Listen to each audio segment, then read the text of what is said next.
పలుకు తొయ్యలి భవ్య రూపము తెలుగు తల్లికి వందనం. మార్గదేశీ సమ్మిళత్ బహు ప్రక్రియాభకు వందనం. సత్కవీశ్వర కల్పనారస దివ్య జలధికి వందనం. భావనా ప్రియ హృత్సరసు విహారి హంసికి వందనం. భావనా ప్రియ హృత్సరసు విహారి హంసికి వందనం. భావనా ప్రియ హృత్సరసు విహారి హంసికి వందనం. భావనా ప్రియ సాహితీ వేదిక 8 ఏళ్ల సాహిత్య పండుగలు 2025 సెప్టెంబర్ 25, 26, 27, 28 తేదీలలో భద్రాచల క్షేత్రంలో శ్రీజీయర్ మఠం చాలా ఘనంగా జరుపుకున్నాం. ఆ సందర్భంలో గురువుగారి పుస్తకాలపై సాహితీ ప్రసంగాలు, సమూహ సభ్యుల పుస్తకావిష్కరణలు, ప్రసిద్ధులైన పండితులు, సాహితీవేత్తలచే అద్భుతమైన ప్రసంగాలు, ఇంకా ఎన్నో కార్యక్రమాలను పండగ వాతావరణంలో జరుపుకున్నాం. మన మనసుల్లో పదిలంగా దాచుకున్నాం. ఆ సందర్భంలో పెద్దలు అందించిన ప్రసంగాలపై భావనాప్రియ సాహిత్య సమావేశాల ప్రసంగాలు, వాటిపై సమీక్షలు, విశ్లేషణలు తీర్చికన నేడు మనం పెద్దలు గౌరవనీయులు ఆచార్య శలాక రఘునాథ శర్మ గారు తేదీ 28/9/2025న మధ్యాహ్నం సెషన్లో కాళిదాసు రాజధర్మం అనే అంశంపై అద్భుతమైన ప్రసంగాన్ని అందించారు. ఈ ప్రసంగంపై మన సమూహ సభ్యులు శ్రీ డివిఎస్ శాస్త్రి గారు 60 నిమిషాల పాటు, అంటే 1 గంట పాటు తమ విశ్లేషణను అందిస్తారు. విందాం. ఇక శాస్త్రి గారి విషయానికి వస్తే, వారు గణిత ఉపన్యాసకులుగా పదవీ విరమణ పొంది ఆ తర్వాత MA సంస్కృతం చేసి భావనాప్రియ సాహితీ సమూహంలో చురుకైన సాహితీ సభ్యునిగా ఏ రోజు అంశానికి ఆ రోజున చక్కటి పద్యాలను అందిస్తూ గురువుగారి మరియు సమూహ సభ్యుల అభినందనలను అందుకుంటున్నారు. వారు అలాగే జిజ్ఞాసులు సమూహంలో ప్రతిరోజు వారు చురుకుగా పాల్గొంటున్నారు. వారు సమూహంలో చేరినప్పటి నుండి క్రమం తప్పకుండా వార్షికోత్సవాల్లోనూ కుటుంబ సమేతంగా పాల్గొంటున్నారు. వీరు మన సమూహంలో చాలామందికి స్ఫూర్తిదాయకులు. వారికి నమస్కరిస్తూ తమ ప్రసంగాన్ని అందించవలసిందిగా ఆహ్వానాన్ని పలుకుతున్నాం. శాస్త్రి గారు. నమస్కారం అండి. రాజశేఖర్ గారు నమస్కారం. సరస్వతి స్వరూపమైనటువంటి సభకు నమస్కారం.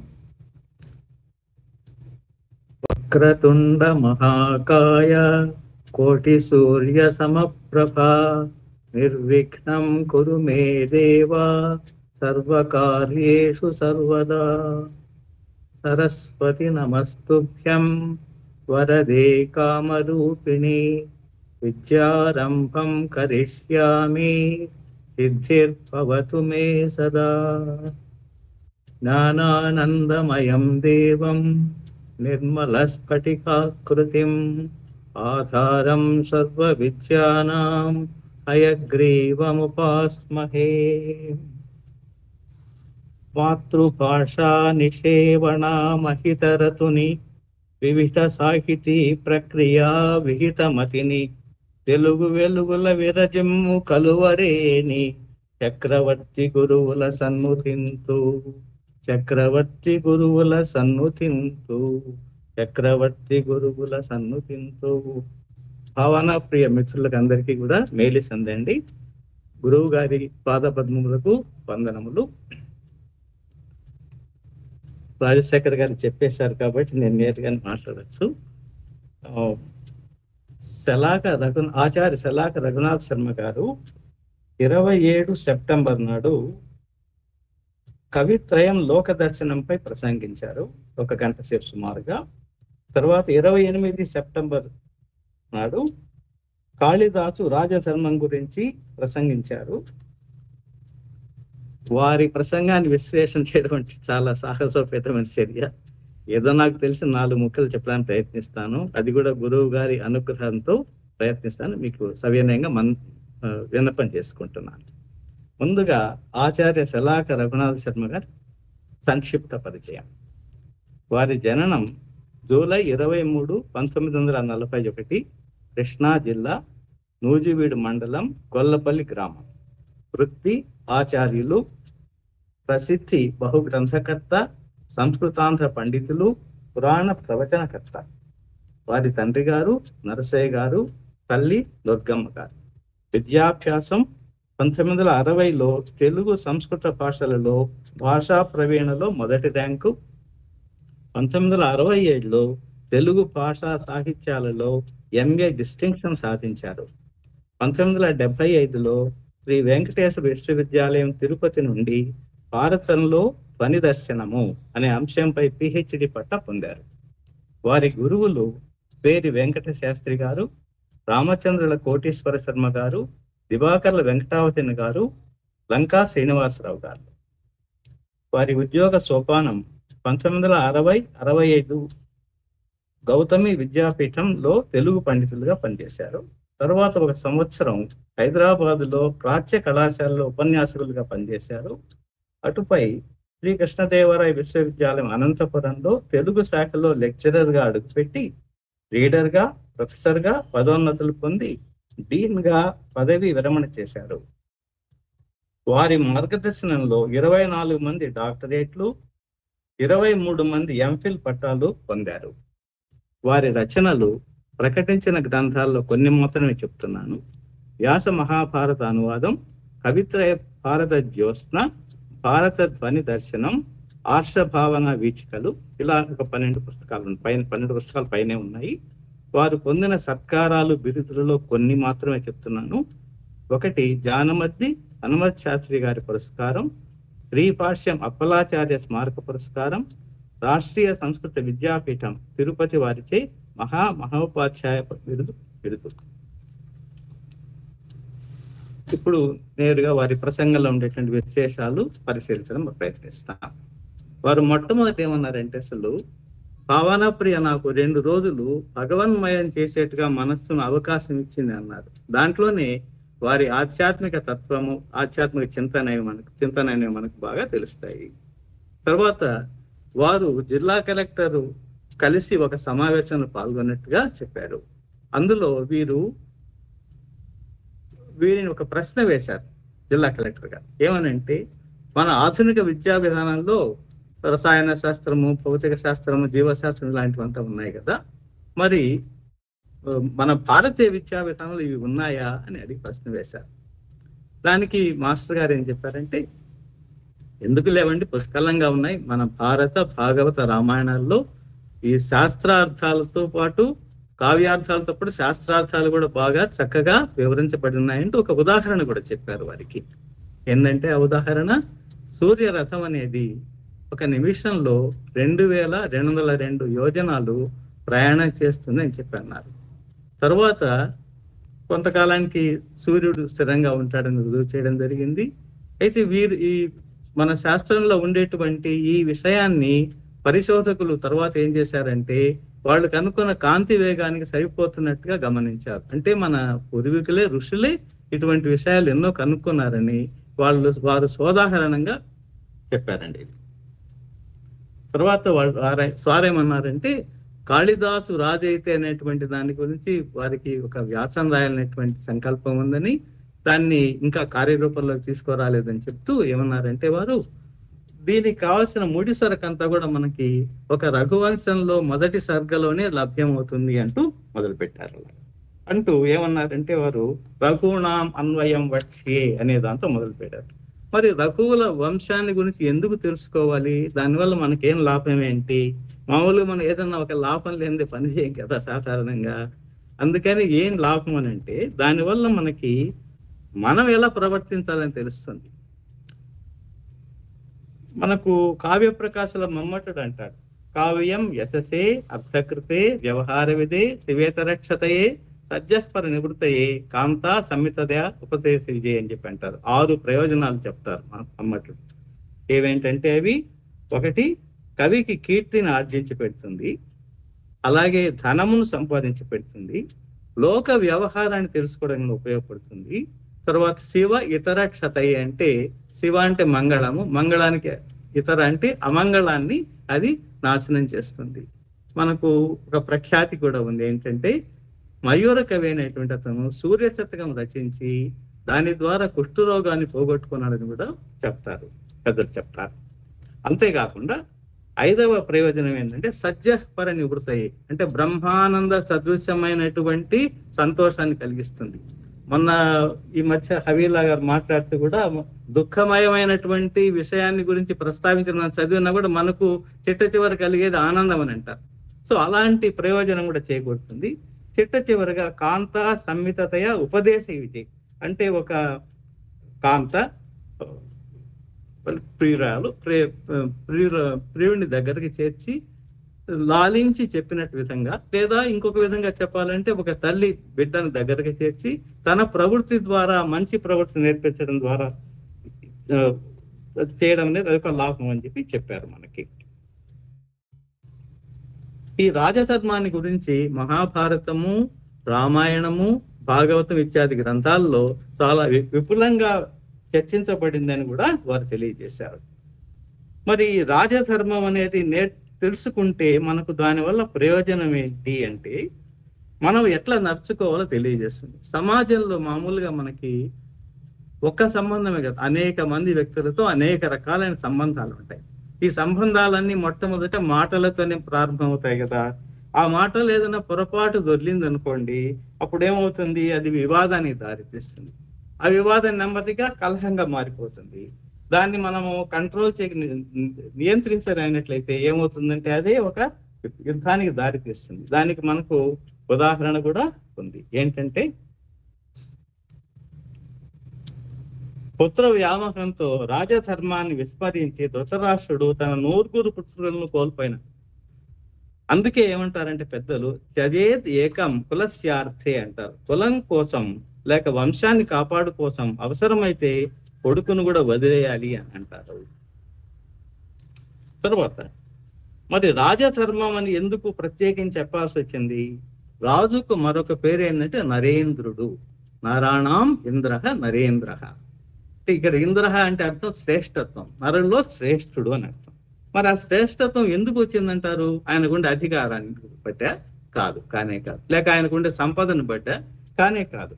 ఆయనకుండేటువంటి సత్ప్రవర్తన లేక మంచి నడవడికను బట్టే వస్తుంది, ఇంకేం లేదు.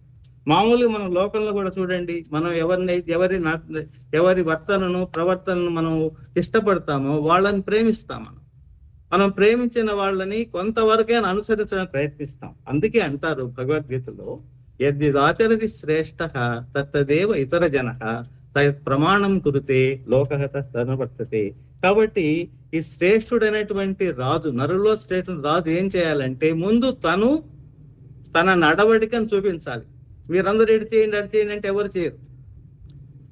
ఆయన ఆచరించి చేసి చూపించినట్లయితే అప్పుడు కొంతమందైనా, కనీసం కొద్దిమంది దాన్ని అనుకరించడానికి ప్రయత్నం చేస్తారు. కాబట్టి రాజుకు ఆ ప్రమాణం నెలకొల్పడం అనేటువంటిది చాలా అవసరము.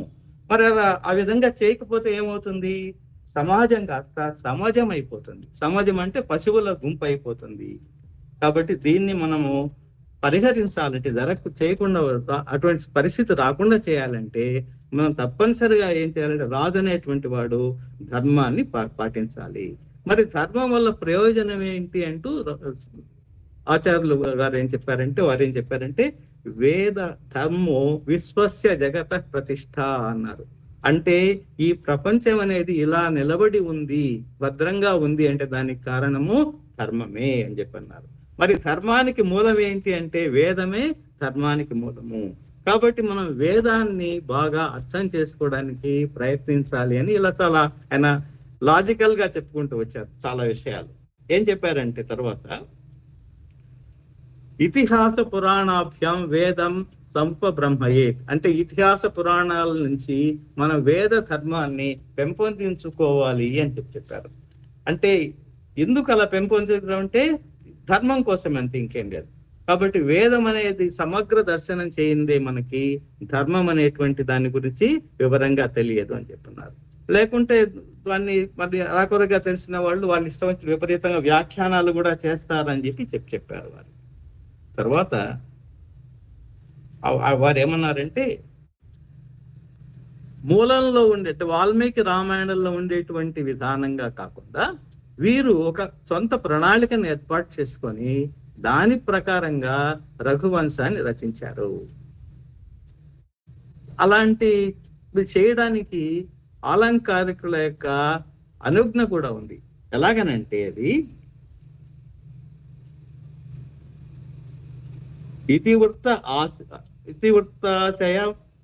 ఇతివృత్త వశాయాతాం త్యక్త్వా అననుగుణాం స్థితిం ఉత్ప్రేక్ష్య అపి అంతరాపిష్ట రసోచిత కథోన్నయ. అంటే మనం కవి అనుకున్నటువంటి ప్రణాళిక తగిన రీతిగా మూలంలో ఉండేటువంటి కథను కొంచెం మార్పులు చేసి రసభంగం లేకుండా తను ప్రతిపాదన చేయొచ్చు అని చెప్పారు.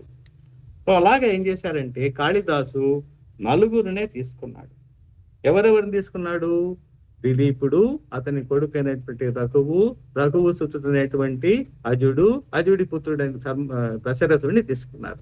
వీళ్ళని 4 పురుషార్థాలకు ప్రతీకలుగా తీసుకున్నాడు. అంటే వరుసగా దిలీపుని ధర్మానికి, తర్వాత రఘువుని అర్థ పురుషార్థానికి, అజుడిని కామ పురుషార్థానికి, దశరథుణ్ణి మోక్ష పురుషార్థానికి ప్రతీకలుగా తీసుకున్నాడు. మరి ఈ 4 ఎక్కడైతే పూర్ణ స్థితిలో ఉంటాయో అక్కడ శ్రీ మహావిష్ణువు శ్రీరామచంద్రుడిగా అవతరిస్తాడు అని చెప్పడానికి ఆయన అలా తీసుకున్నారు, ఇంకేం లేదు. తర్వాత ధర్మాన్ని గురించి మనకు తెలుసు ఏంటంటే సత్యం వద ధర్మం చర అంటారు. ఎల్లప్పుడూ సత్యమే మాట్లాడాలి, ధర్మాన్ని ఆచరించాలి. ధర్మం వద అని చెప్పచ్చు. సో ధర్మం అనేటువంటిది ఆచరిస్తేనే అది దాని యొక్క ప్రయోజనం ఉంటుంది. అదే విషయాన్ని మనకు విష్ణు సహస్రనామంలో ఆచార ప్రభువో ధర్మ ధర్మస్య ప్రభురక్షిత అని కూడా చెప్తారు కదా అక్కడ విష్ణు సహస్రనామంలో. కాబట్టి మనం ఏం చేయాలంటే ధర్మం ఆచరణ చేయడం అనేది చాలా ముఖ్యము.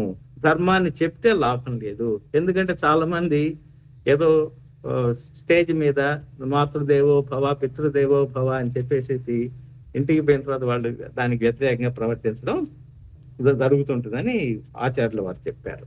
తర్వాత ఏ విద్యలో అయినా 4 దశలు ఉంటాయని చెప్పారు. ఏమేంటంటే అవి అధీతి, బోధ, ఆచరణ, ప్రచారణ. అంటే ముందు అధీతి అని చదువుకోవడం, బోధ అంటే చెప్పడం, ఆచరణ అంటే తాను చేయడం, ప్రచారణ అంటే తాను ఇతరుల చేత చేయించడం. ఈ 4 దశలు కూడా రాజధర్మం కిందికి వస్తాయి. నేర్చుకుంటే చాలు, మనం ఇతరుల చేత కూడా చేయించగలగాలి అని చెప్పారు. కానీ సాధారణంగా మానవ మాత్రమే మనం ఏం చేస్తుంటామంటే ఎంతవరకు వీలైతే అంతవరకు షార్ట్ కట్ వెతుక్కుంటామని కూడా తమాషగా ఏం చెప్పారు ఆచార్యులు వారు. అక్కడక్కడ చాలా అంటే మనకు ఇంట్రెస్టింగ్ గా ఉండాలి, ఉపన్యాసం ఇంట్రెస్టింగ్ గా ఉండాలంటే అక్కడక్కడ చాలా చణకులు ఉండాలి కదా అంటుంటారు కదా. కాబట్టి ఏమన్నారంటే అస్తు అనేది షార్ట్ కట్ అని చెప్పన్నారు సంధ్యావందనానికి. పవిత్ర దాంతో స్టార్ట్ అవుతుంది, తత్సత్ బ్రహ్మార్పణం వస్తుంటాం కాబట్టి. సో ఇటువంటి షార్ట్ కట్స్ పనికిరావు. ధర్మం అనేది తూచా తప్పకుండా పాటించాలి అని చెప్పారు. తర్వాత ఇక్కడ నేను కొన్ని విషయాలు పరిశీలించాను, గురువు గారి అనుమతితో నేను చెప్పడానికి ప్రయత్నిస్తాను. ఏంటంటే అంటే రామాయణం ఎలా ప్రారంభమైంది, రఘువంశం ఎలా ప్రారంభమైంది, వాటి కంపారిటివ్ స్టడీ కొద్దిగా నేను చేశాను. నేను దాని గురించి చెప్తాను. నేను ఏంటంటే రామాయణ ప్రారంభంలో ముందు తపస్వాధ్యాయ నిరతం అనే శ్లోకం వస్తుంది అనుకోండి.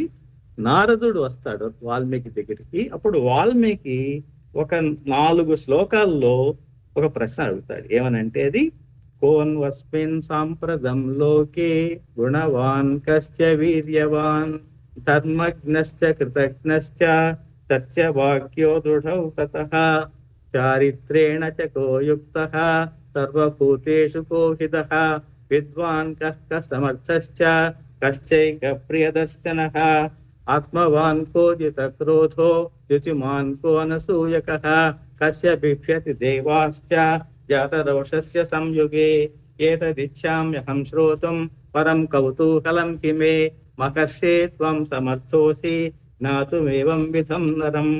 ఇక్కడ మనం లెక్క పెట్టినది కరెక్ట్ గా 16 గుణాలు చెప్పారండి. ఏంటంటే మొట్టమొదటిది గుణవాన్ అంటే ప్రశస్తమైన గుణాలు కలిగిన వాడు, వీర్యవాన్ అమిత పరాక్రమశాలి, ధర్మజ్ఞశ్చ అంటే ధర్మము తెలిసిన వాడు, ధర్మ విచక్షణ కలిగిన వాడు అని అర్థం కూడా తీసుకోవచ్చు. కృతజ్ఞశ్చ ఎవరైనా చిన్న మేలు చేస్తే కూడా దాన్ని మర్చిపోటట. తర్వాత కూడా వాల్మీకి చెప్తాడు, ఏమంటాడంటే ఎవరైనా చిన్న ఉపకారం చేసినా మర్చిపోడు, ఎవరైనా పెద్ద అపకారం చేసిన దాని గురించి మర్చిపోతాడు. తమాషా మామూలుగా మనం రివర్స్ గా చేస్తుంటాము, కానీ రాముడు అంటే గొప్పవాడని చెప్తారు. సత్యవాక్ తర్వాత సత్యవాక్య పరిపాలకుడని మనకు అందరికీ తెలిసినటువంటిది. దృఢవ్రత అంటే ఏదన్నా ఒక పని చేయాలని పూనుకున్నట్లయితే దాన్ని ఆశాంతం పూర్తి చేసేంత వరకు ఆగకుండా ఉండే లక్షణం కూడా రామభద్రుడిలో ఉంది. తర్వాత చారిత్రేణ చకువ యుక్త ఎవరికి మంచి నడవడిక కలిగి ఉంది. సర్వభూతేషు కోవిత ఎవరు అన్ని భూతాలపై అంటే అన్ని జీవరాశులపై దయార్థ హృదయంతో ఉంటారు. అలాగే విద్వాన్ కహ ఎవరు అయితే అన్ని విషయాలు నేర్చుకోదగిన విషయాలను నేర్చుకో ఉంటారు. సమర్థుడు అంటే ఎటువంటి వాళ్ళ చేత పని చేయించగలవాడు. అంటే చపల చిత్తులైనటువంటి వానరుల చేత కూడా వారధిని నిర్మింపజేశాడు కదా. సో దీన్ని మనం దానికి ఉదాహరణగా చెప్పుకోవచ్చు. కశ్చైక ప్రియదర్శన అంటే ఎప్పుడూ చూడడానికి మంచి దర్శనం కలిగిన వాడుగా ఉంటాడు, చూడడానికి చక్కగా ఉండేటువంటి వాడు. ఆత్మవాన్ అంటే ఇక్కడ అర్థం ధైర్యవంతుడు అని అర్థం. హిత క్రోధ అంటే క్రోధాన్ని జయించిన వాడు. మామూలుగా సంస్కృతంలో ఒక విషయం ఉందండి, అంటే ఉపలక్షణం అండి. క్రోధ అనేది ఇక్కడ ఉపలక్షణం. అరిషడ్ వర్గాలకు అన్నిటి కామ క్రోధ లోభం మత మోహ మాత్సర్యాలు అటంటి కూడా ఇది ఉపలక్షణంగా ఉంది. కాబట్టి అరిషడ్ వర్గ విజేత అని మనం చెప్పుకోవచ్చు దానికి అర్థంగా. ద్యుతిమాన్ అంటే చాలా ప్రశస్తమైన కాంతి కలవాడని చెప్పుకోవచ్చు. అసూయ అంటే ఇతరుల గుణములలో కూడా మనం దోషాలు వెతకడం, గుణములను దోషములుగా చిత్రీకరించడం అనేది చాలా అంటే ఇది దుర్యోధనలో ఉండే ముఖ్యమైన లక్షణం. ఇది ఇంకేం లేదు. సో అలా కాకుండా అనసూయక ఉంటాడు. అసూయ అనేటువంటిది ఇంచుమించు ఏమాత్రం ఉండదు ఆయనలో. అలాగే కశ్య బిభ్యతి దేవాశ్చ జాత రోషస్య సంయుగి అన్నాడు. ఇక్కడ జాత రోష సంయుగి అని మనం బాగా గమనించాలండి. అంటే కోపాన్ని తెచ్చిపెట్టుకుంటాడు ఆయన. అంటే ఆ పని అయిపోయిన వల్ల కోపాన్ని వదిలేస్తాడు. అంటే కోపం ఈయన కంట్రోల్లో ఉంటుంది. మామూలుగా మనం కోపం కంట్రోల్లో ఉంటుంది సాధారణంగా. కాబట్టి దేవతలకే భయం కలిగించే విధంగా ఉంటాడు యుద్ధంలో ఆయన. అంటే దాన్ని బట్టి ఇంకా అంటే మిత్రులకే భయం కలిగించేవాడుగా ఉన్నాడంటే ఇంక శత్రువుడు చెప్పాల్సిన పని లేదు కదండి. సో ఈ విధమైన 16 లక్షణాలు అడిగితే తమాషా ఏంటంటే ఇమీడియట్ గా నారదుడు ఏమంటాడంటే బహవో దుర్లభాశ్చేవ ఏ త్వయా కీర్తితా గుణాః మునే వక్ష్యామ్యహం బుద్ధ్వా తైర్యుక్త సురతాం నరః. అంటే ఇక్కడ వాల్మీకి అడిగిండు కూడా ఏంటంటే మహర్షే త్వం సమర్థోసి జ్ఞాతుమేవం విధం నరం. ఇలాంటి నరుడు ఎక్కడున్నాడని అడుగుతాడు. కోన్ వస్విన్ సాంప్రతంలోకి అంటే ఈ లోకంలో ఇప్పుడు నేను మాట్లాడే టైంలో అలాంటి నరుడు ఎవరు ఉన్నారని అడిగితే అప్పుడు నారదుడు ఏమంటాడంటే అయ్యా నువ్వు చెప్పినటువంటి గుణాలు చాలా కష్టం అయ్యా, అందరిలో ఉండడం చాలా కష్టము, అన్ని గుణాలు ఒకరిలో ఉండడం చాలా కష్టము, అయినా కూడా నేను ఆలోచించి చెప్తానంటే ఏమంటాడంటే ఇక్ష్వాకు వంశ ప్రభవో రామో నామ జనైశ్రుత నియతాత్మ మహావీర్యో ధృతిమాన్ వసి అంటాడు. ఇక్కడ చూడండి, ఇక్కడ నేను గమనించాను ఇక్ష్వాకు వంశ ప్రభవో అని స్టార్ట్ చేశాడు ఆయన. రఘూణాం అన్వయం వక్ష్యే దాన్ని కరెక్ట్ గా సరిపోతుంది చూడండి. రఘూణాం అన్వయం వక్ష్యే ఇక్ష్వాకు వంశ ప్రభవో. ఇట్లా ఈ 16 గుణాలు కూడా మళ్ళీ తర్వాత ఏంటంటే చిత్రంగా ఈ 16 లక్షణాలే మనకు రఘువంశంలో మొదట్లో వస్తాయి. అవి వచ్చే ఏ శ్లోకాలు అంటే 5, 6, 7, 8 శ్లోకాలు. వాటి గురించి ఒకసారి మీకు చెప్తాను నేను. సోహం ఆజన్మ శుద్ధానాం ఆ ఫలోదయ కర్మణాం ఆ సముద్ర క్షితీశానాం ఆనాకరథవర్త్మనాం యథా విధి కృతాగ్నీనాం యథా కామాశ్చితార్చినాం యథా పరదండానాం యథా కాల ప్రబోధినాం త్యాగాయ సంభృతార్థానాం సత్యాయ మితభాషిణాం యశసే విజిగీషూణాం ప్రజాయే గృహమేథినాం శైశవే అభ్యస్త విద్యానాం. ఆచార్యుల వారి ఈ శ్లోకాన్ని గురించి చెప్పారు. శైశవే అభ్యస్త విద్యానాం యౌవనే విషయైషిణాం వార్ధకేముని వృత్తీనాం యోగేనాంతే తనుత్యజాం. వీటికి అర్థాలు ఏంటంటే జన్మతః పరిశుద్ధులుగా ఉంటారట. తర్వాత ఆ ఫలోదయ కర్మాణం ఫలము లభించేంత వరకు పనిని వీడని వారు. మనకు భర్తృహ సుభాషితాలు వస్తుంది కదండి, ధీరులు విఘ్న నిహన్యమానులకు నృత్యోత్సాహులై ప్రారంధార్థం రుద్రగింపరు కదా ప్రజ్ఞా నిధులు కావునని. కాబట్టి అలాంటి లక్షణం కలిగినటువంటి వాళ్ళు ఇది రఘువంశ రాజులందరూ కూడా. తర్వాత సముద్రమే హద్దుగా ఉండేటువంటి భూమికి అధిపతులు వాళ్ళు. తర్వాత వాళ్ళ రథాలు స్వర్గం వరకు వెళ్ళగలవు. దిలీపుడి రథం వెళ్ళగలదు, అలాగే దుష్యంతుడి రథం కూడా వెళ్ళి వచ్చింది ఒకసారి. తర్వాత శాస్త్ర విధి ప్రకారంగా యాగాదులు చేసేవాళ్ళు, యాచకులకు వారి కోరికలను పుష్కలంగా తీర్చేవాళ్ళు, అలాగే తప్పు చేసిన వారికి తగినంత దండన మాత్రమే విధించేవాళ్ళు, కాలానుగుణంగా ఏ పనులు చేయాలో ఆ పనులు చేసేవాళ్ళు. తర్వాత త్యాగాయ సంభృతార్థానం, దానం చేయడం కొరకే డబ్బును కూడబెట్టేవాళ్ళు, అంతేగాని బ్యాంక్ అకౌంట్ లో పోగు చేసుకోవడానికి డబ్బులు కూడబెట్టేవాళ్ళు కాదు. ఎందుకంటే దీనికి ఒక ఉదాహరణ ఏంటంటే, రఘు మహారాజు విశ్వజిత్ త్యాగం చేసిన తర్వాత తనకున్నటువంటి సంపదనంతా కూడా మొత్తము దానం చేసేసి మట్టి పాత్రలతో ఉన్నాడని చెప్పేసి మనం కథలు వింటాం అన్నది. అలాగా తర్వాత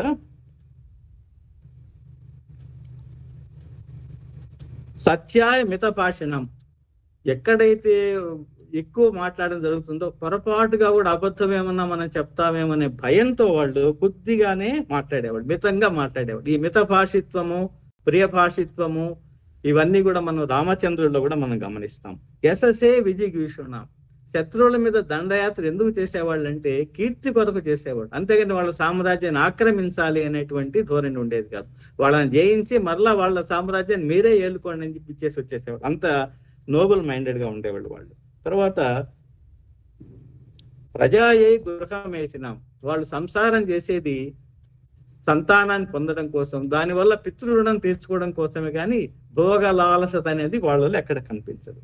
శైశవే అభ్యస్త విద్యానాం, యవ్వనే విషయేషిణాం, వార్ధకే మునివృత్తీనాం, యోగేనాంతే తను త్యజాం. ఇలాంటి ప్రణాళిక మనకు కూడా ఉంది కదండి. మామూలుగా 5వ ఏడు వచ్చినప్పటి నుంచి 15వ ఏడు వరకు విద్యాభ్యాసం చేసేవాళ్ళు.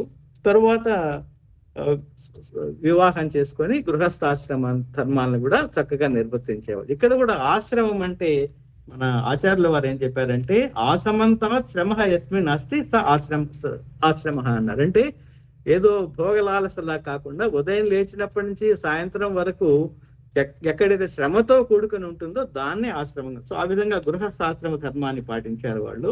తర్వాత వార్ధకే మునివృత్తినాం, అంటే అన్ని బరువు బాధ్యతలు అన్ని కూడా వదిలేసేసి ముని వృత్తిలో చరించేవాళ్ళు. తర్వాత యోగేన అంతే తనుత్యజాం, అంటే చివరికి ఏం చేసేవాళ్ళంటే ప్రాణాన్ని యోగ మార్గంగా వదిలేసేవాళ్ళు. సో ఈ విధంగా ఈ లక్షణాలు చెప్పాడు. అంటే వాల్మీకి కానీ తర్వాత కాళిదాస్ కానీ మొదట్లో ఇవి చెప్పడం ఎందుకంటే, మనం మామూలుగా కాన్స్టిట్యూషన్ లో చూస్తుందండి, ఫండమెంటల్ ప్రిన్సిపల్స్ డైరెక్టివ్ ప్రిన్సిపల్స్ అని ఉన్నాయి కదా.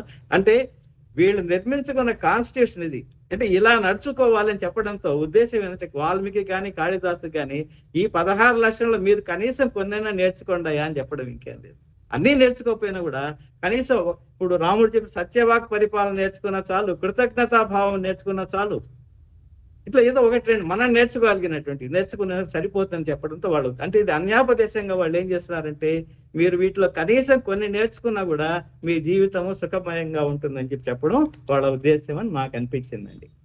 మరి అలాంటి వంశంలో తదన్వయే శుద్ధిమతి ప్రసూత శుద్ధిమత్తరహ దిలీపైతి రాజేందుకు ఇందు క్షీరనిధా వివ. ఇక్కడ కూడా కాళిదాసులో ఒక ఉపమానం లేదు, ఎప్పుడు చెప్పడు కదండి, పద్యం చెప్పడు కదా, శ్లోకం చెప్పడే కదా ఆయన. క్షీర సముద్రంలో చంద్రుడు పుట్టినట్లుగా ఇలాంటి నిర్దుష్టమైన వంశంలో మిక్కిలి పరిశుద్ధుడైన దిలీపుడనే రాజు పుట్టాడని చెప్తారు. ఇంకా అలాంటి దిలీపునికి సద్గుణాలని సహజాతలుగా రావడంలో పెద్ద ఆశ్చర్యం కాదు కదండి. సో ఈ విధంగా ప్రణాళికాబద్ధంగా జీవించేవాళ్ళు వాళ్ళు. తర్వాత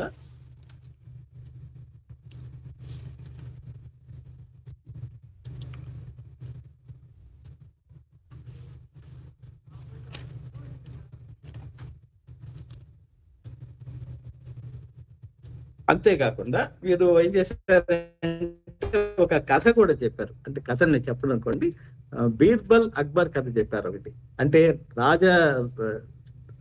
సింహాసనం అనేటువంటిది ఒక ముళ్ళ కిరీటం లాంటిది, కానీ సుఖ లాలసత కాదు అని చెప్తూ అంటే మనకు ఒక ఆట విడుపులాగా ఒక కథను కూడా చెప్పారు సార్ అలా అక్కడ ఆ సందర్భంలో. తర్వాత ఈ రాజధర్మాన్ని గురించి మనకు అరణ్యకాండలో 100వ సర్గ 100 సర్గలో చాలా విస్తృతంగా వస్తుందండి. అంటే రాముణ్ణి మరలా తిరిగి అయోధ్యకు తీసుకోపోవాలని భరతుడు వస్తాడు, విశ్వ ప్రయత్నాలు చేస్తాడు. అప్పుడు రాముడు అవన్నీ ముందు పక్కన పెట్టేసి కొన్ని ప్రశ్నలు అడుగుతాడు. ఆ ప్రశ్నలన్నీ కూడా నువ్వు ఇటు చేస్తున్నావా అట్లా చేస్తున్నావా అని చెప్పి అడగడం, ఇవన్నీ కూడా రాజధర్మానికి సంబంధించినటువంటి విషయాలుగా ఉన్నాయి. ఇంకేం అలాగే ధర్మరాజును కూడా ఒకసారి నారదుడు ప్రశ్నిస్తాడు, అవన్నీ కూడా రాజధర్మాలకు సంబంధించినటువంటివి. కాబట్టి రాజధర్మం అనేటువంటిది చాలా ముఖ్యమైనటువంటిది. తర్వాత ఎలాగా వీళ్ళు పన్నులు వసూలు చేసేవాళ్ళు అనే దాని విషయం గురించి ఏం చెప్పారంటే ఆచార్యుల వారు, ప్రజానామేవ భూత్యర్థం తథాప్యో బలిమగ్రహీత్ సహస్ర గుణముత్రష్టం ఆదత్తేహి రసం రవి. అంటే ఈ బలి లేక పన్ను లేక కప్పం అనేటువంటిది ఆయనలో 6వ వంతు తీసుకుంటారండి. అది కూడా తీసుకోవడం ఎలాగనంటే చూడండి, అంత మంచి ఉపమానం చెప్పాడు. ఎట్లయితే సూర్యుడు తన కిరణముల ద్వారా చెరువులు, నదులు, సముద్రం వీటి నుంచి జలాన్ని గ్రహించి మనకు మళ్ళా వర్ష రూపంలో ఇస్తాడో, అంటే తను తీసుకున్న దానికంటే 1000 రెట్లు మనకు తిరిగి ఇస్తాడో, ఆ విధంగా తీసుకునేవాడు. ఇప్పుడు లాగా ఉండేటువంటి మన రాజకీయ నాయకులు మన దగ్గర పన్నులు వసూలు చేసి వాళ్ళ విలాసాలకు వాటిని ఉపయోగించడం కాదు. సో వీళ్ళు ఏంటంటే ఒక ఋషి తత్వం కలిగినటువంటి వాళ్ళు, ఇవ్వడమే కానీ తీసుకోవడం అనేటువంటి వాళ్ళ దగ్గర లేదు. 1 వే ట్రాఫిక్ ఇవ్వడమే. మామూలు మన వాళ్ళకి ఇప్పుడు అంతా 1 వే ట్రాఫిక్, తీసుకోవడం వల్ల ఇవ్వడం అనేటువంటి ఎరగరు కదా. సో అలాగా ఉండేది. తర్వాత ఇంకొక విషయం చెప్పారు ఏంటంటే, భీమకాంతై నృపగుణై స బభూవ ఉపజీవినాం అదృశ్యశ్చ అభిగమ్యశ్చ యాదో రత్నై ఇవ అర్ణవ. ఇక్కడ కూడా సముద్రంలో భయపెట్టేటువంటి తిమింగ్లాలు లాంటివి ఉంటాయి. తర్వాత మనం అందరం కోరిన రత్నరాశులు కూడా ఉంటాయి. అదే విధంగా ఈ దిడిపుడిలో భయపెట్టే లక్షణాలు ఉన్నాయి, తర్వాత దగ్గరకు లాలించే లక్షణాలు కూడా ఉన్నాయని చెప్పి పోలిక అలా తీసుకొచ్చారు. అంటే ఇది ఎందుకు అవసరం అంటే, ఎప్పుడు భయపెడుతున్నది ఎవరు దగ్గరికి చేరదు కదా. తర్వాత ఎవరైనా ఒక మంచి పని చేశారండి, దాన్ని రాజు లాంటి వాడు ప్రోత్సహించినట్లయితే ఇంకా వేరే మంచి పనులు కూడా చేయాలన్నటువంటి ఉద్దేశం ఏర్పడుతుంది కదా. కాబట్టి అలాగా ఏం చేసేవాడు అంటే, మంచి పనులు చేసిన వాడు ప్రోత్సహించేవాడు. ఎవరైనా దుష్ట కార్యాలు చేసినట్లయితే వాళ్ళని దానికి తగినటువంటి శిక్ష విధించేవాడు.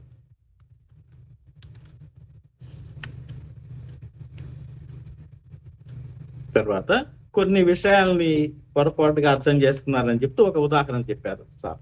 నా స్త్రీ స్వాతంత్ర్య మర్కతి అని చెప్పారు. ఇది ఒక శ్లోకంలో ఒక భాగం. మామూలుగా మనం చూస్తుంటాం, శ్లోకం పూర్తిగా తెలుసుకుంటే గానీ దాని అర్థాన్ని మనం తెలుసుకోలేం కదండి.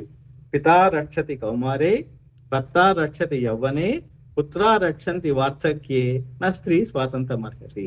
అంటే బాల్యంలో తండ్రి రక్షిస్తాడు, తరువాత వివాహం అయిన తర్వాత భర్త రక్షిస్తాడు, తర్వాత పుత్రులు కూడా రక్షిస్తారు. కాబట్టి అందువల్ల స్త్రీకి స్వాతంత్ర్యం అవసరం లేదంటే ఇక్కడ అర్హతి అంటే ఆ స్వతంత్రంగా ఉండాల్సిన పని లేదు. ఎప్పుడైతే ఈ 3 వ్యవస్థలు ఫెయిల్ అయినాయి అనుకోండి, అప్పుడు ఇంకా ఆమె స్వాతంత్రం అనేది ఆటోమేటిక్ గా ఉంటుంది. అంటే మన శ్లోకంలో ఒక పాదమో లేక 2 పాదాలు చదువుకున్నట్లయితే దాన్ని మనం విపరీతార్థం తీసుకునేటువంటి అవకాశం వస్తుంది. అలాగే ఇంకోటి ఏం చెప్పారంటే, యుగోప ఆత్మానం అత్రస్థ భేజే ధర్మ మనాతుర అని చెప్పన్నారు. ఇక్కడ కూడా ఇది కూడా చాలా ముఖ్యమైనటువంటి శ్లోకం అండి. అంటే తనను తాను రక్షించుకోగలిగినట్టు సమర్థత కలవాలి. ఇప్పుడు లాగా మనకు ఒక నాయకుడు జడ్ కేటగిరీ సెక్యూరిటీ ఒకటి వస్తుందండి, అట్లా అవసరం లేనటువంటి వాడని చెప్పారు. తర్వాత భేజే ధర్మం అనాతుర, అంటే తను స్వస్థత కలిగి ఉన్నప్పుడు కూడా ఆయన ఏం చేసేవాడంటే ధర్మాన్ని పాటించేవాడు. అంటే సాధారణంగా మనకు ఏదైనా ఆరోగ్యం బాగలేదు కదా, లేనప్పుడు మనం ఏం చేస్తామంటే ఏదైనా పూజలు పునస్కారాలు చేస్తాం కదా. కష్టాలు ఏదైనా రాయి తగిలితేనే కదా రామకృష్ణ అనుకుంటామని అంటుంటారు కదా పిల్లలు.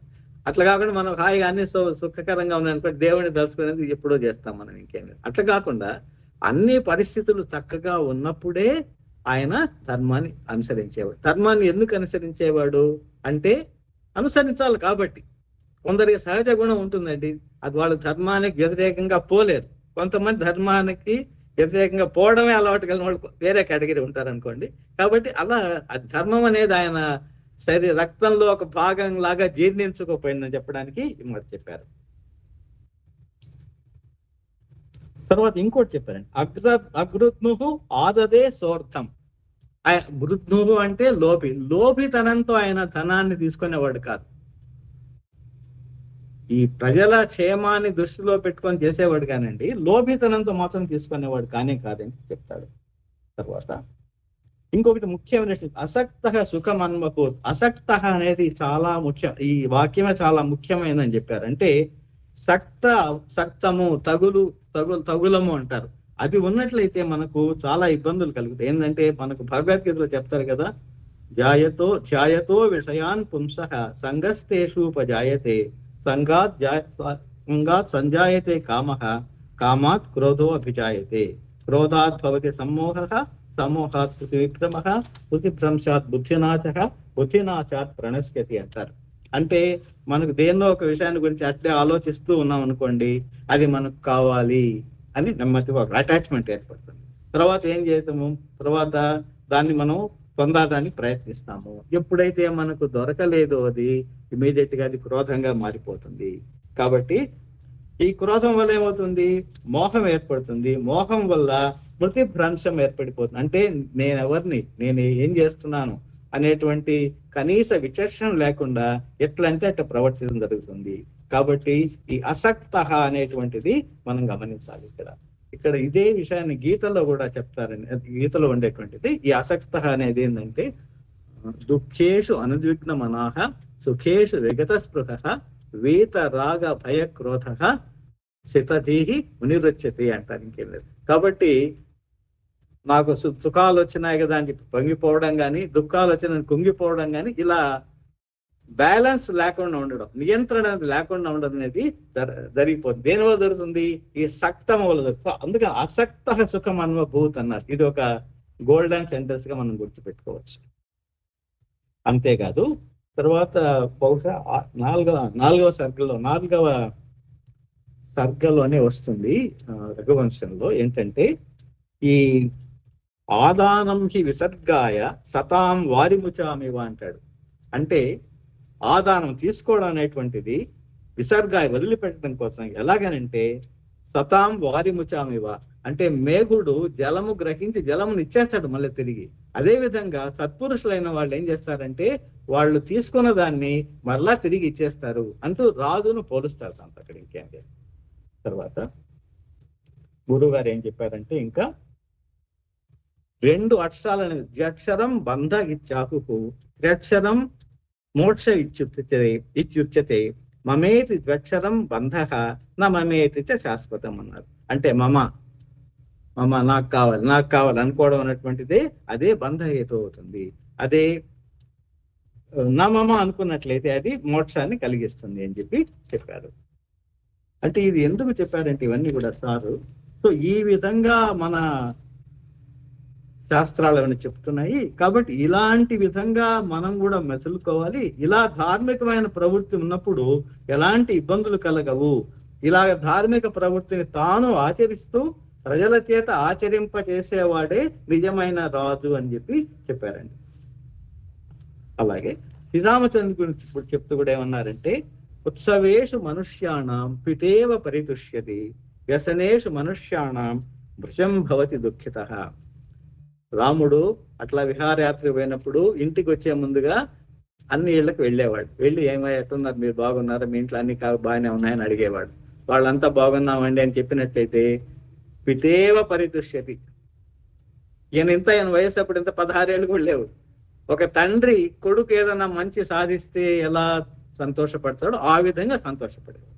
లేదా వాళ్ళు ఏదైనా మాకు చిన్న ఇబ్బంది కలిగిందండి అని చెప్పినట్లయితే వ్యసనేషు మనుష్యాణం భృశం భవతి దుఃఖిత.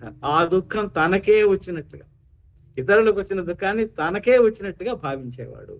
అంతేకాదు ముందు వెళ్ళినప్పుడు తను మాట్లాడేవాడు. పూర్వభాషి స్మిత భాషి. ఈ లక్షణాలు కూడా రాజగుణాలేనండి. అంటే రాజు అనేవాడు ముందు పలకరించాలనుకోండి, ఓ రాజుగారికి మనం అంటే చాలా శ్రద్ధ ఉంది కదా అని చెప్పి అనుకుంటాడు. ఈయన ఎక్కువ చూపించాడు అనుకోండి, వాళ్ళు కూడా ప్రజలు కూడా దూరంగా ఉంటారు. దూరంగా ఉండే కొద్ది ఏమవుతుంటే అభిప్రాయ భేదాలు వస్తాయి. వీళ్ళ యొక్క కష్ట నష్టాలు రాజు తెలుసుకోవడం కష్టం అవుతుంది కాబట్టి సో ఈ విషయం చెప్పారండి. తర్వాత గురువు గారి పర్మిషన్ తీసుకున్నాను, నేను కొన్ని విషయాలు చెప్దామని నేను అనుకున్నాను, వారి పర్మిషన్ తీసుకున్నాను నేను. అంటే వీరు చెప్పినంత చదివిన తర్వాత మళ్ళా నేను కొద్దిగా ఆలోచించి ఇలా తయారు చేసుకున్నానండి. ఈ రఘువంశము ప్రార్థనా శ్లోకం ఏంటంటే, అదే మనం ఆశీర్ నమస్క్రియ ఇట్లా అంటాం కదండి. వాగర్థావివ సంపృక్తౌ వాగర్థ ప్రతిపత్తయే జగతః పితరౌ వందే పార్వతీ పరమేశ్వరౌ. ఈ శ్లోకార్థం ఏంటంటే, ప్రపంచానికి తల్లిదండ్రులై శబ్దార్థాల్లాగా ఎప్పుడు కూడా వేరుపడకుండా ఉండేటువంటి అర్ధనారీశ్వర తత్వం చేత ఒకరినొకరు వదలకుండా ఉండేటువంటి పార్వతీ పరమేశ్వరులను నేను శబ్దార్థ జ్ఞానం కోసం నమస్కరిస్తున్నాను అంటూ ప్రారంభిస్తారు రఘువంశాన్ని కాళిదాసు. ఇక్కడ పార్వతీ పరమేశ్వరులు ఉపమేయంగా తీసుకోబడిందండి, శబ్దార్థాలు ఉపమానంగా తీసుకోబడ్డాయి. పార్వతీ పరమేశ్వరుడు శబ్దార్థాలతో పోల్చడం వల్ల శబ్దార్థాలకు ఉత్కృష్టమైన స్థానాన్ని ఆపాదించాడు కాళిదాసు. పెద్దలు ఇంకో విషయం చెప్తారండి, ఏకః శబ్దః సుష్టు ప్రయుక్తః స్వర్గలోకే కామచుక్ భవతి అంటారు. అంటే ఒక పదాన్ని దాని అర్థం తెలుసుకొని దాన్ని ఎక్కడ ప్రయోగించాలో అక్కడ ప్రయోగించినట్లయితే అది స్వర్గలోకంలో కామధేనువు వలె మన అన్ని కోరికలను తీరుస్తుంది అంటారు. ఇక్కడ నేను ఒక విషయం చెప్పదలుచుకున్నాను. మన చక్రవర్తి గురువు గారు పదాలు తప్పులు లేకుండా రాయని మొత్తుకుంటుంటారు ప్రతిరోజు. మనం అంటే పదగత దోషాలు రాకుండా చూసుకోండి. అలాగే మీరు ఒక పదానికి రాస్తున్నారంటే దానికి అర్థం తెలుసుకొని రాస్తున్నారు అని అడుగుతారు. అంటే పదములకు వాటి అర్థాలకు ఎంత ప్రాముఖ్యత ఉందనే విషయము మన చక్రవర్తి గురువు గారు మనకు పదే పదే గుర్తు చేస్తుంటారు. కానీ మనం మాత్రం కొంచెం పక్కకి వెళ్ళిపోతుంటాం. అన్యథా భావించకండి ఎవరు కూడా. తర్వాత కాళిదాసు ఏమంటాడంటే, ఒక పొడుగాటి ఆయన పెద్ద ఎత్తైన చెట్టుకు మీద పండ్లు కోసుకోవడానికి అర్హుడవుతాడు. అదే అలాంటి చెట్టు పండ్లను కోసుకోవాలని ఎవడన్నా కొట్టి వాడు నాలాంటి వాడు ఇలా చేతులు ఎత్తాడు అనుకోండి పండ్లు కోసుకోవాలని, అందరు చూసి ఎగతాళి చేస్తారు కదా. అదే విధంగా మహామహులైనటువంటి వాల్మీకాదులు రాసినటువంటి రామాయణాన్ని చూసి నేను కూడా ఏదో రాయాలని అనుకుంటున్నాను, కేవలం కీర్తి కాంక్షతో రాయాలని అనుకుంటున్నాను, మీరు ఎంతమంది దాన్ని గురించి ఎగతాళి చేసుకుంటారు అంటాడు. అంటే ఎంత వినయం ప్రదర్శిస్తారో చూడండి. ఈ సందర్భంలో నేను మన హవీల మేడం గారు రాసినటువంటి ఒక 2 నాణీలు చదువుతానండి, వినయం సంబంధించినవి. విద్యావనం ఫలాలిస్తుంది, వినయం మొగ్గ తొడిగినప్పుడు. ఎంత బాగుందో చూడండి. విద్యాభవంతి నిలిచే కాలాన్ని వినయం పునాది నిర్ణయిస్తుంది. ఇది ఇంకోటి చాలా బాగున్నది. వినయపు తూకంలో కొలువబడింది, అందుకే ఆ విద్య కొలువబడింది. ఈ కొలువబడింది 2 వేరే అర్థాలు ఉందండి. చాలా ఎక్సలెంట్ గా ఉందండి, నాకు చాలా బాగా నచ్చింది. వినయపు తూకంలో కొలువబడింది, అందుకే ఆ విద్య కొలువబడింది. ఎంత బాగా చెప్పారు చూడండి. దీన్ని బట్టి మనం అంటే కాళిదాస్ అంతటి గొప్ప వ్యక్తి వినయ సంపద ప్రదర్శించాలంటే మనం దానికి నేర్చుకొని మనం ఎంత వినయ విధేయత ఉండాలి మనం తెలుసుకోవాల్సిన విషయం అండి. మన స్వన్యాలోక కర్త అయినటువంటి ఆనందవర్ధనులు ఇలా అంటారు కాళిదాసుని గురించి, ఏన అస్మిన్ అతి విచిత్ర కవి పరంపరా వాహిని సంసారే కాళిదాస ప్రభృతయ ద్విత్ర పంచశావ మహాకవయ ఇది గణ్యంతే.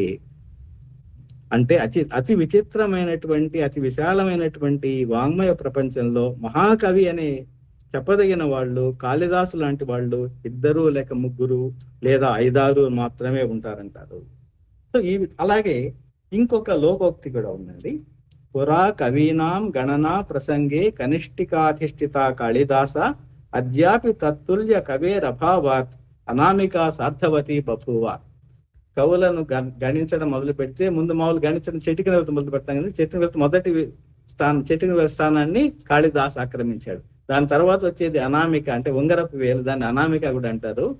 కాళిదాసు లాంటి కవి ఇంకొకరు దొరకపోయేపటికి ఈ 2వ వేలు చిటికన పక్కన ఉండేటువంటి ఉంగరపు వేలు కాస్త అనామిక అనే తన పేరుని సార్థకం చేసుకుంది అని కూడా అంటారు. మరి ఇంతటి ప్రజ్ఞా పాఠవాలు కలిగినటువంటి కాళిదాసులో ఉండేటువంటి విశిష్టతలు ఏంటో ఒకసారి మనం చెప్పుకున్నామండి. ఏదన్నా ఒక విషయాన్ని వర్ణించేటప్పుడు ఏం చేస్తారంటే చాలా నిగ్రహాన్ని పాటిస్తారు కాళిదాసు. అలాగే కర్తవ్య నిర్వహణ అనేది చాలా ముఖ్యమైన విషయం ఆయనలో. అలాగే ధర్మ నిర్వహణ, ధర్మాచరణం అనేది చాలా ముఖ్యమైనటువంటిది. ఈ నిగ్రహాన్ని గురించి ఒక ఉదాహరణ అండి. అభిజ్ఞాన శాకుంతలంలో ఈయన కణ్వాశ్రమం దగ్గర ప్రవేశిస్తాడు. 2 శ్లోకాల్లో వర్ణించేస్తాడండి ఆశ్రమాన్ని, అంతే, ఇంకేం లేదు. నీవారాశుక గర్భకోటర ముఖ భ్రష్టా తరుణామథ ప్రస్నిగ్ధ క్వచిదిందుగి ఇంగుది ఫలపిద సూచ్యంత ఏవోపల విశ్వాసోపగమాత్ అభిన్న గతయః శబ్దం సహంతే మృగాః తోయాధార పథాశ్చ వల్కల శిఖా నిష్యంద రేఖాంకిత. అంటే దీనికి అర్థం ఏంటంటే చెట్ల తొర్రల్లో ఉండేటువంటి చిలుకలు మున్యాశ్రమంలో పండినటువంటి నెవ్వరి ధాన్యాన్ని తీసుకొని అవి నెమలి తిన్నాయి. తినిన తర్వాత ఆ గింజలు నుమ్మేసేసాయి, అవి చెట్టు కింద పడినాయి. తర్వాత గారకాయలను పగలు కొట్టడం వల్ల ఈ బండలంతా బాగా నునుపెక్కిపోయినాయి. తర్వాత రథచక్రాల ధ్వని విని కూడా జింకలు నిర్భయంగా ఉన్నాయి. ఎందుకంటే ఈ ఆశ్రమంలో మనం భయపడాల్సిన అవసరం లేదు, పులులకు కూడా భయపడాల్సిన లేదు, నిర్భయంగా ఉంటుంది. సో ఈ మూడింటిని గమనించి ఆయన ఇది మునియాశ్రమం ఉండాలి కదా అని చెప్తాడు. ఇంకో శ్లోకం కూడా చెప్తాడు. అలాగే ఆ శ్లోకం చదవటం లేదు. ఇక్కడ చెట్లు పిల్ల కాలువల నీళ్లతో తడిసిన మొదళ్ళు కల్లవి ఉన్నాయి. నేయి హోమం చేయడం వల్ల పొగ చేత చిగురు టాకులు ఎరుపు రంగును పోగొట్టుకున్నాయి. అంటే నిరంతరం హోమ అగ్ని ప్రజ్వలిస్తుంది కదండి. కాబట్టి లేచినటువంటి ఆ పొగ వల్ల ఏంటంటే ఈ చిగురు టాకులు వాటి స్వాభావికమైనటువంటి ఎరుపుదనాన్ని పోగొట్టుకున్నాయి. తర్వాత జింకలు బాగా స్వేచ్ఛగా తిరుగుతున్నాయి.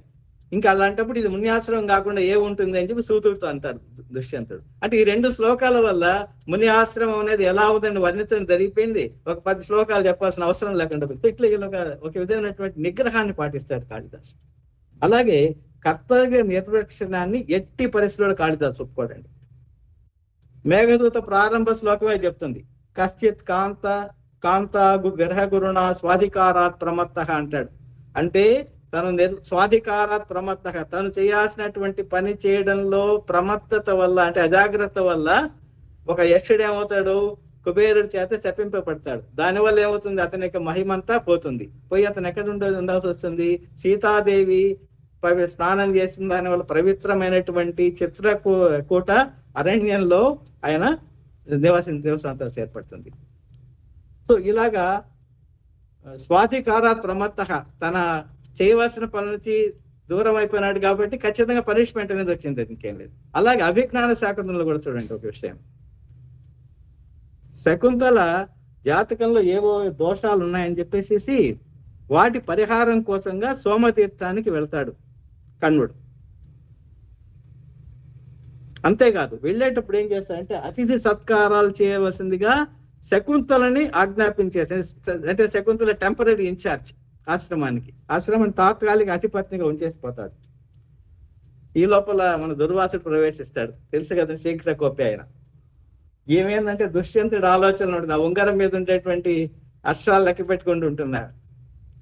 వచ్చి రాయగా నేను శపిస్తాడంటే, విచింతయంతి యం అనన్య మనస తపోనిధిం వేసి నమాం ఉపస్థితం స్మరిష్యతి త్వాం న సబోధితోపి సన్ కథాం ప్రమత్త ప్రథమం కృతావివ. నువ్వు ఎవరినైతే తలుచుకుంటూ తపోనిధినైన నన్ను నిర్లక్ష్యం చేశావో వాడికి నువ్వు ఎంత నచ్చ చెప్పినా గుర్తు రాకుండా పోతావు అని శాపమిస్తాడు. అది ఎలాగో ఎగ్జాంపుల్ చెప్తా దానికి. ఈ రోజు మనం చెప్పుకున్న కథలు రేపు మర్చిపోతాం కదండి, కాబట్టి ఆ విధంగా నిన్ను అసలు మర్చిపోతాడని చెప్తాడు. సో ఈ విధంగా తన కర్తవ్య నిర్వహణలో విఫలమైంది కాబట్టి శకుంతలకు శాపం వచ్చింది. శకుంతలను మర్చిపోవడం దుష్యంతుడు చేశాడు కాబట్టి వాడికి బాధే, మర్చిపోయింది దానివల్ల. ఏమో గుర్తు పెట్టుకుని ఏమో బాధ జరిగింది. కాబట్టి 2 birds at a shot లాగా జరిగింది. ఇది ఒక శాపం వల్ల ఇద్దరికి అలా జరిగింది, ఇంకేం లేదు. తర్వాత రఘువంశంలో కూడా ఉందండి అలాంటి వృత్తాంతం. దిలీపుడు అతని భార్య సుదక్షిణ, వీళ్ళకి అన్ని సుఖాలు ఉన్నాయి కానివ్వండి, సంతానం అనేటువంటిది లేదు. మరి ఎందువల్ల లేదనే విషయం తెలుసుకోవడానికి వాళ్ళు వశిష్ఠ ఆశ్రమానికి పోతారు. అప్పుడు వశిష్ఠుడు ఏం చేస్తాడు, తన తపో మహిమతో దివ్య దృష్టితో చూసి ఏం చెప్తాడంటే, ఒకసారి నువ్వు ఇంద్రుడిని దర్శించుకొని తిరిగి వస్తున్నావు, వచ్చేటప్పుడు కల్పవృక్ష ఛాయలో కామధేను పడుకో ఉండింది, నువ్వు త్వరగా వచ్చేయాలి, త్వరగా నీ భార్యను కలవాలనే ఉద్దేశం తొందరగా వచ్చేసావు. అప్పుడు అది శపించింది, ఆ కామధేనుడు శపించింది నిన్ను ఏమనంటే, నన్ను పూజించవలసిన వాడి పూజ చేయకుండా వెళ్ళిపోతున్నావు కాబట్టి నా సంతతి అయినటువంటి నందిని ధేనును పూజ చేయందే నీకు సంతానం కలుగకుండుగా అని చెప్పించింది. నువ్వేమో రథంలో వస్తున్నావు, ఆ రథ చక్రాల శబ్దానికి సారథి కూడా వినలేదు, నువ్వు కూడా వినలేదు. అంతేకాదు అక్కడ ఆకాశ గంగలో గంగ దగ్గర చేరి ఒక మదపు టేనుగు ఏం చేస్తుంది, పెద్ద ధ్వని చేస్తున్నది, కాబట్టి మీకు వీటి వల్ల వినపడలేదని చెప్తాడు. అంటే ఇక్కడ పూజ వ్యతిక్రమ జరిగిందండి. ఎవరినైతే పూజించాలనో వాళ్ళను పూజించకుండా పోవడం అనేది జరిగింది, కాబట్టి మీకు ఈ శాపం వచ్చింది. అంటే తర్వాత 21 రోజులు నందిని దేవిని సేవించి మళ్ళా శాప విముక్తుడు అవుతాడు అనుకోండి. అట్లా వచ్చిన వాడే రఘువు ఇంకెళ్ళి. అలాగే అంటే రఘువు జన్మనే పరిశుద్ధమైన జన్మని మనం చెప్పుకోవచ్చు. తర్వాత ధర్మనిష్టను గురించి కూడా చెప్పాలంటే, ఈయన దుష్యంతుడు శాకుంతలలో ఇంకొక ఉదాహరణ కూడా చెప్పవచ్చు మనం ధర్మనిష్టకి. ఏంటంటే పరిస్థితిని గమనించండి. కణ్వుడేమో శకుంతలను ఇన్ఛార్జిగా పెట్టి సోమతీర్థానికి వెళ్ళాడు. ఏమికేదో దోషాలు ఉన్నాయి, జాతక దోషాలు, కుజగ్రహ దోషాలు, కుజ దోషాలు ఉంటాయి కదండి, వాటిని నివారించడానికి సోమతీర్థానికి వెళ్ళాడు. తొందరగా తిరిగి వచ్చేస్తాడు ఆయన మళ్ళా. ఈ టైంలో దుష్యంతుడు ప్రవేశించాడు ఆశ్రమంలో. మొదట ఏమన్నాడు, శకుంతల ఈ మునికన్య క్షత్రియ కన్య ఈ సందిగ్ధంలో పడ్డాడు. పడి ఏమంటాడు, అసంశయం క్షత్ర పరిగ్రహ క్షమ యదార్యం అస్యాం అభిలాషి మే మనః సతాం హి సందేహ పదేషు వస్తుషు ప్రమాణం అంతఃకరణ ప్రవృత్తయ అంటాడు. నా మనస్సు ఈమెను కోరుకుంటున్నది, నా మనసు చాలా పవిత్రమైంది, అందుచేత సందేహమైనటువంటి విషయాల్లో సత్పురుషులకు వాళ్ళ మనస్సే ప్రమాణము అని చెప్తాడు. అంతఃకరణ ప్రమాణం అంటాడు. అంత గొప్పగా ఉన్నవాడు ఒక్కసారి శకుంతలను చూడగానే, ఆ సౌందర్యాన్ని చూడగానే మోహిస్తాడు ఆమె. అంతేకాదు ఏమంటాడంటే, మనం పెళ్లి చేసుకుందాం అంటాడు. చుట్టపు చూపుగా వచ్చినటువంటి ఆయన పెళ్లి చేసుకుంటాం అనడం ఏంటి, ఏమని చెప్తాడు, గాంధర్వేణ వివాహేన బహ్వో రాజర్షి కన్యకాః శ్రూయంతే పరిణీతాస్తాః పితృభిశ్చాపి అభినందిత. అంటే చాలా మంది రాజర్షి కన్యకలు ఏం చేశారంటే, ఇలా గాంధర్వ వివాహాన్ని వివాహాలు ఉన్నాయి కదా, గాంధర్వ వివాహం చేసుకున్నారు, శబాష్ అని చెప్పేసి వీళ్ళు మెచ్చుకున్నారు, వాళ్ళ తల్లిదండ్రులు మెచ్చుకున్నారు అని చెప్పేసి చెప్తాడు. అని చెప్పి అంటే ఒక చట్టాన్ని చెప్తాడు ఆయన. ఎప్పుడైతే ఆయన ఆ మాట చెప్పాడో తక్షణమే శకుంతలు కూడా ఒప్పుకుంటుంది. అసలు అది ఏమన్నా బాగుందా చెప్పండి. ఆశ్రమానికి అధినేత కణ్వుడు లేనప్పుడు ఆశ్రమానికి వచ్చాడు. వచ్చినవాడు కనీసం కణ్వుడు వచ్చేంత వరకు ఉండడం రాజధర్మం కదండి. అలాగే పెంచిన తండ్రి, అసలు తల్లిదండ్రులు ఎక్కడున్నారో, మేనకా విశ్వామిత్రుడు వాళ్ళు ఎక్కడున్నారో తెలియదు శకుంతలకి. ప్రాణప్రదంగా పెంచినటువంటి తండ్రి కణ్వుడు. మరి ఆయన వచ్చేంత వరకు ఏమో వెయిట్ చేయొచ్చు కదా, ఇద్దరికి అంత తొందర ఎందుకు వచ్చింది అంటే, ఒక చట్టాన్ని అడ్డు పెట్టుకొని ధర్మాన్ని వ్యతిరేకించి పెళ్లి చేసుకోవడం జరిగింది. ఖచ్చితంగా ఇద్దరికి శిక్ష పడాల్సింది. కాబట్టి ధర్మనిష్టను కాపాడడం అనేది కూడా ఇక్కడ జరిగింది.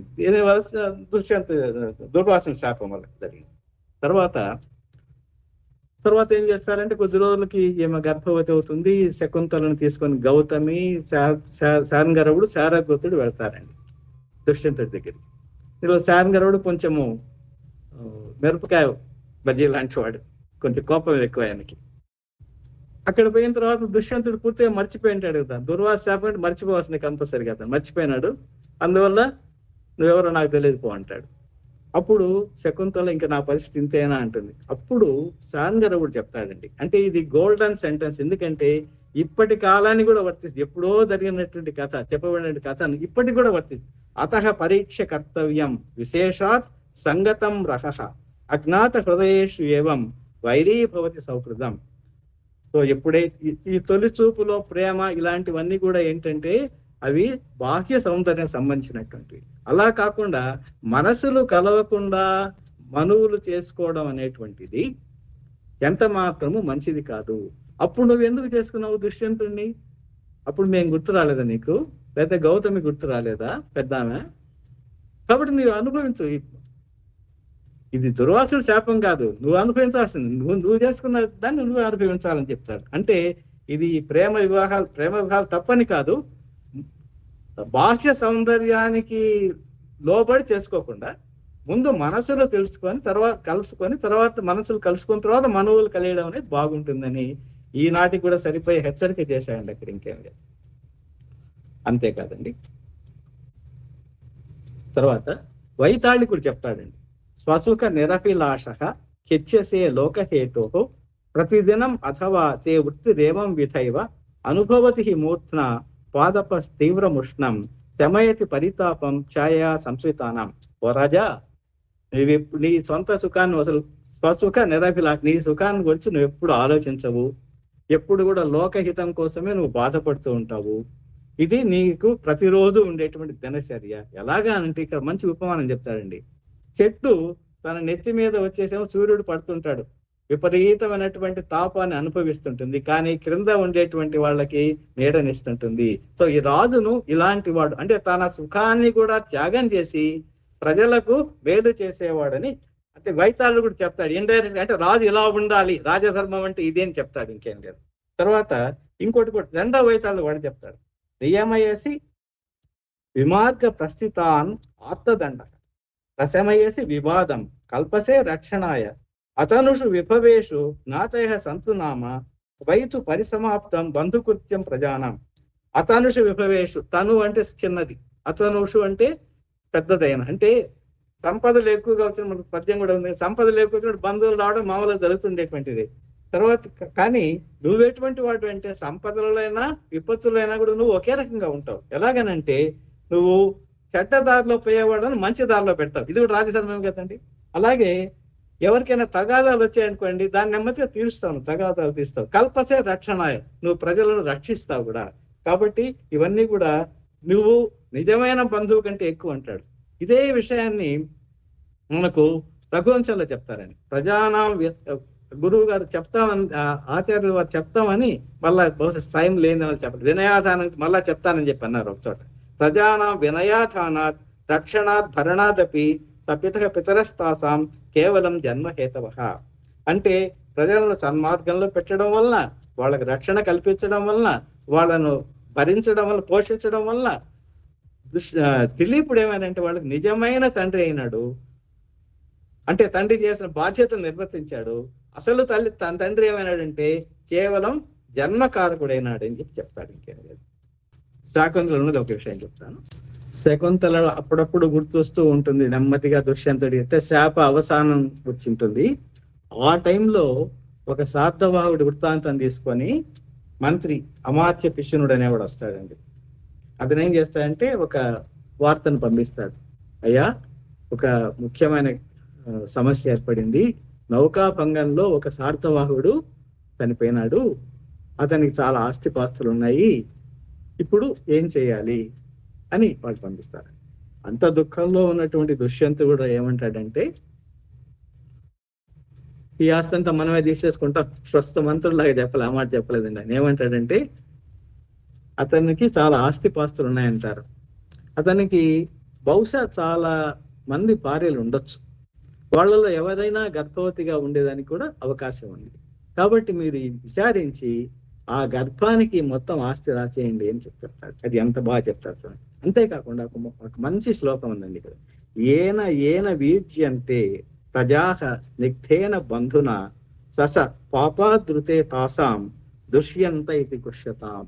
అంటే ఎవరికైతే ఒకవేళ తండ్రి చనిపోయిన వాడుకోండి, ఆ తండ్రి స్థానంలో నేను ఉంటాను, లేదా పుత్రుడు చనిపోయినట్టు ఆ పుత్రుడి స్థానంలో ఉంటాను. అంతేగాని పాపాదృతే అంటే పాప చింతన లేనటువంటి సంబంధాలు ఏవైనా కూడా నేను తీసుకుంటానని మొత్తం చాటింపేయండి అంటాడు. మొత్తం అంతా చాటింపేయండి చెప్తారు.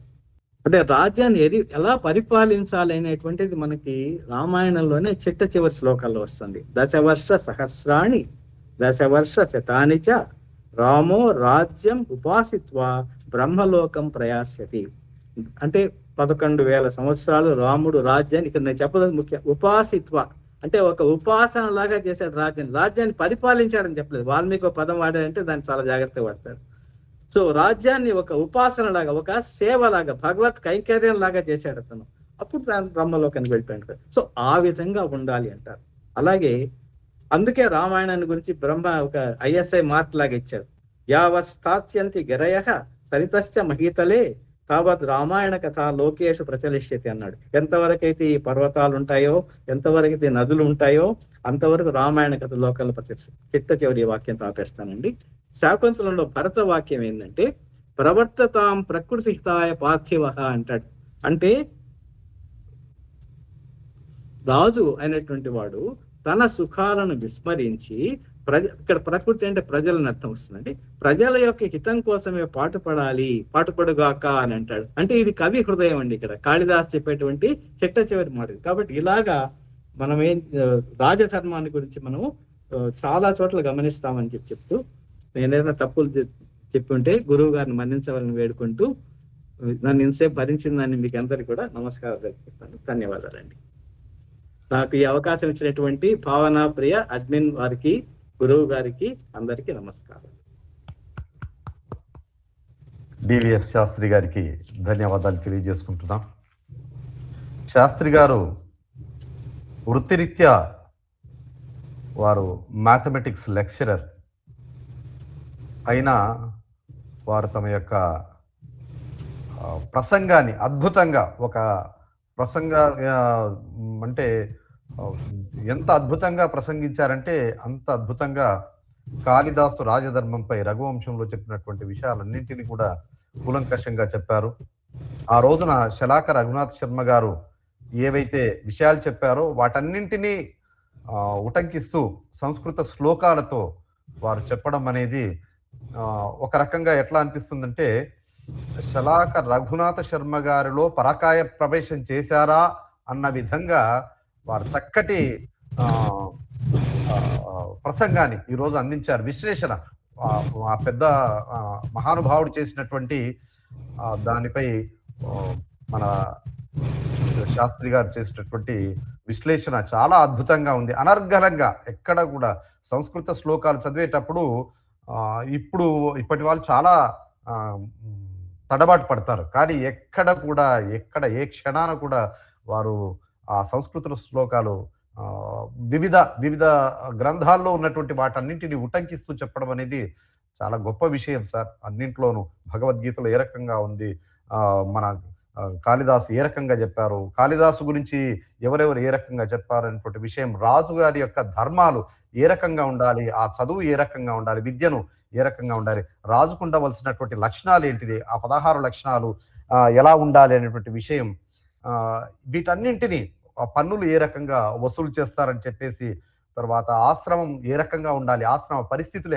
ఎట్లా ఉండాలి అని చెప్పేసి, తర్వాత రాముని యొక్క లక్షణాలు, తర్వాత దిలీపుడు నుంచి దశరథుడి వరకు ఆ వంశాలు తీసుకొని ఆ వంశక్రమం లోపల ఒక్కొక్కరికి ఒక్కొక్క ప్రతీకగా, ఒక్కొక్క లక్షణాన్ని ప్రతీకగా తీసుకొని చెప్పినటువంటి విషయాలన్నింటినీ ఎక్కడ పొల్లుపోకుండా వివరించినటువంటి శాస్త్రి గారికి ధన్యవాదాలు చెప్పుకుంటున్నాం సార్. చాలా చక్కగా మీకు ఇచ్చినటువంటి ఒకరోజు, నాకు తెలిసి ఒకరోజు సమయంలోనే ఇది మార్పు జరిగింది అని అనుకుంటున్నాను. వాస్తవంగా అరగంటలోనే ఇది చెప్పాలి, అయినా మరో అరగంట వారు చెప్తూ మధ్యలో మేడం గారు, మన హబీలా మేడం గారి నానీలు చెప్పారు. తర్వాత రఘువంశంలో తీసుకొని ఆనందవర్ధనుడు కాళిదాసు గురించి ఏ రకంగా చెప్పారు, ముని ఆశ్రమం గురించి కాళిదాసు ఎలా చెప్పారు అనేటువంటి విషయాలు అన్నిటి ఎక్కడ ఎవ్వరికి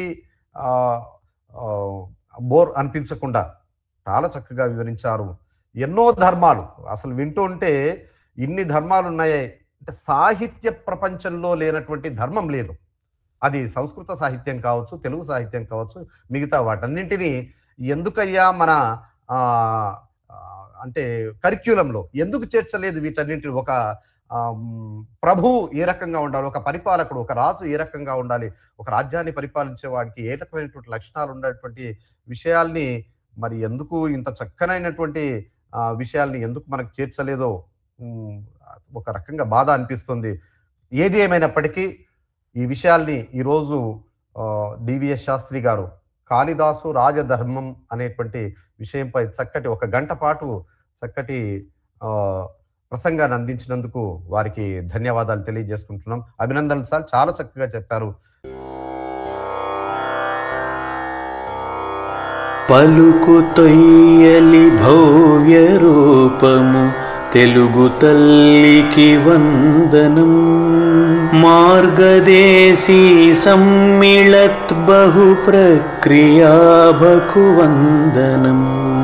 సత్కవీశ్వర కల్పనారస దివ్య జలధికి వందనం.